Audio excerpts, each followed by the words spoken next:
புத்தகம் படிக்க நேரம் ஒதுக்க முடியலையா? வெறும் 20 நிமிடங்கள்ல உங்களுடைய வாழ்க்கையை மாற்றக்கூடிய ஆடியோ புத்தகங்களை இலவசமா கேட்க உடனே மேஜிக் 20 தமிழ் ஆப்பை டவுன்லோட் செய்யவும்.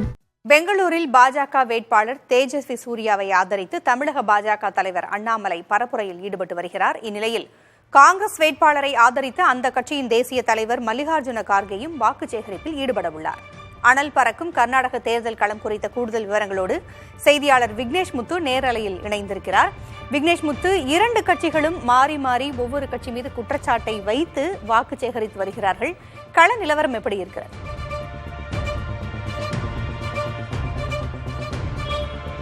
பூங்குழலி, நாம் தற்பொழுது தெற்கு பெங்களூர் தொகுதியில் தான் முழுமையாக செய்திகளை சேகரித்து வருகிறோம். தொடர்ச்சியாக நாம் நேரடியாக பார்க்கும் பொழுது இந்த நாடாளுமன்ற தொகுதியை பொறுத்தமட்டில் ஏற்கனவே எம்பியாக இருந்தவரும் பாஜக தேசிய இளைஞரணி தலைவரமாக இருக்கக்கூடிய தேஜஸ்வி சூர்யா நேரடியாக களம் காண்கிறார். அவரை எதிர்த்து மாநில போக்குவரத்து துறை அமைச்சருடைய மகள் சௌமியா ரெட்டி நேரடியாக களமிறக்கப்பட்டு இருக்கிறார். அவர் ஏற்கனவே எம்எல்சி உறுப்பினராக இருக்கக்கூடிய ஒரு நபராக இருக்கிறார். சுற்றுச்சூழல் ஆர்வலராகவும் இருக்கிறார். இந்த தொகுதியை பொறுத்தமட்டில் கிட்டத்தட்ட கடந்த தேர்தலில் 3,31,000 வாக்குகள் வித்தியாசத்தில் தேஜஸ்வி சூர்யா நேரடியாக வெற்றி பெற்றார். இந்த தேர்தல் என்பது தேஜஸ்வி சூர்யாவுக்கு ஒரு முக்கிய தேர்தலாக பார்க்கப்படுகிறது. ஏனென்றால் தற்பொழுது கடந்த முறை அவர் போட்டியிடும் பொழுது மாநிலத்தில் பாரதிய ஜனதா ஆட்சியில் இருந்தது. தற்பொழுது காங்கிரஸ் அரசு மாநிலத்தில் ஆட்சி புரிந்து வருகிறது. இந்த தேர்தலை பொறுத்தமட்டில் பெங்களூருவில் மிக முக்கிய ஒரு பிரச்சனை என்றால் தண்ணீர் பிரச்சனை. நாம் நேரடியாக பல்வேறு செய்திகளில் அறிந்திருப்போம். குடிநீர் தட்டுப்பாடு என்பது மிகப்பெரிய அளவில் கடந்த 2 மாதங்களுக்கு மேலாக நீட்டித்து வருகிறது. அதை தொடர்ந்து போக்குவரத்து பிரச்சனை உள்ளிட்ட முக்கிய பிரச்சனைகள் விவாத பொருளாக எடுக்கப்படுகிறது. தேஜஸ்வி சூர்யா தன்னுடைய 5 ஆண்டுகளில் பல்வேறு நலத்திட்டங்களை முழுமையாக நிறைவேற்றிவிட்டேன் என தெரிவித்தாலும் இங்கு இருக்கக்கூடிய மக்கள் இன்னும் எங்களுக்கு பல்வேறு விதமான உதவிகள் தேவைப்படுகிறது என தெரிவிக்கிறார்கள். சௌமியா ரெட்டியை பொறுத்தமட்டில் எனது காங்கிரஸ் அரசு தொடர்ச்சியாக 5 கேரண்டிகளை மக்களுக்கு நிறைவேற்றி வருகிறது. குறிப்பாக மகளிருக்கான மாதம் 2,000 ரூபாய் தமிழகத்தை போன்று இங்கு வழங்கப்படுகிறது.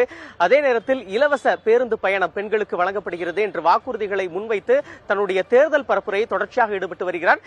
தேஜஸ்வி சூர்யாவை ஆதரித்து இன்றைய தினம் தமிழக பாஜக மாநில தலைவர் அண்ணாமலை வாகன பேரணியில் தமிழர்கள் அதிகமாக இருக்கக்கூடிய பகுதிகள் முழுமையாக நேரடியாக சென்று பரப்புரையில் ஈடுபட்டார். அந்த காட்சிகளை நாம் பார்த்தோம். தொடர்ச்சியாக மத்திய பெங்களூரு, அதே போன்று பெங்களூர் வடக்கு உள்ளிட்ட நாடாளுமன்ற தொகுதிகளில் பரப்புரையில் ஈடுபட இருக்கிறார். மறுபுறம் காங்கிரஸ் கட்சியின் அகில இந்திய தலைவர், தேசிய தலைவராக இருக்கக்கூடிய மல்லிகார்ஜுன கார்கே அவரும் இன்றைய தினம் 2 பொதுக்கூட்டங்களில் நேரடியாக கலந்து கொண்டு பெங்களூருவில் காங்கிரஸ் கட்சி சார்பில் போட்டியிடும் வேட்பாளர்களை ஆதரித்து தேர்தல் பரப்புரையில் ஈடுபட இருக்கிறார். பிரதமர் நரேந்திர மோடி அரசை முழுமையாக விமர்சித்துதான் காங்கிரஸ் இந்த நாடாளுமன்ற தேர்தலை கர்நாடகாவில் சந்திக்கிறது. கடந்த முறை 25 மக்களவைத் தொகுதியில் பாஜக வெற்றி பெற்றிருந்தாலும் இந்த முறை அந்த எண்ணிக்கை குறைய வாய்ப்பிருப்பதாக அரசியல் நோக்கர்கள் கணிக்கிறார்கள். ஏனென்றால் பெங்களூருடைய கள நிலவரம் என்பது முழுமையாக மாறுபட்டிருக்கிறது. மாநில அரசு நிறைவேற்றிருக்கக்கூடிய திட்டங்கள் மக்களை சென்றடைந்திருக்கிறது என காங்கிரஸ் நேரடியாக தேர்தல் பரப்புரையில் ஈடுபடுகிறது. ஆனாலும் காங்கிரசுக்கு சற்று பின்னடைவாக பார்க்கக்கூடிய விஷயம் என்றால் தண்ணீர் பிரச்சனை. எங்கு பார்த்தாலும் தண்ணீர் பிரச்சனை இன்னும் தீர்வு எட்டப்படவில்லை.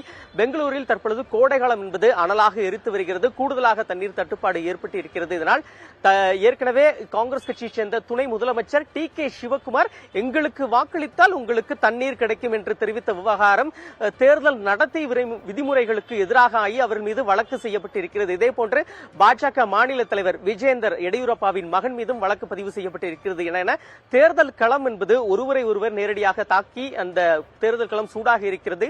ஒட்டுமொத்தமாக பார்க்கும் பொழுது இந்த பெங்களூரு தெற்கு தொகுதி என்பது ஒரு பரபரப்பான ஒரு சூழல் நிலவுகிறது. யாருக்கு வெற்றி வாய்ப்பு என்பது கரெக்டாக ஜூன் 4ஆம் தேதி நமக்கு தெரிய வரும். பூங்குழலி, தொடர்ந்து தகவல்களை சேகரியுங்கள். தற்போதைய தகவல்களை வழங்கியமைக்கு நன்றி விக்னேஷ்.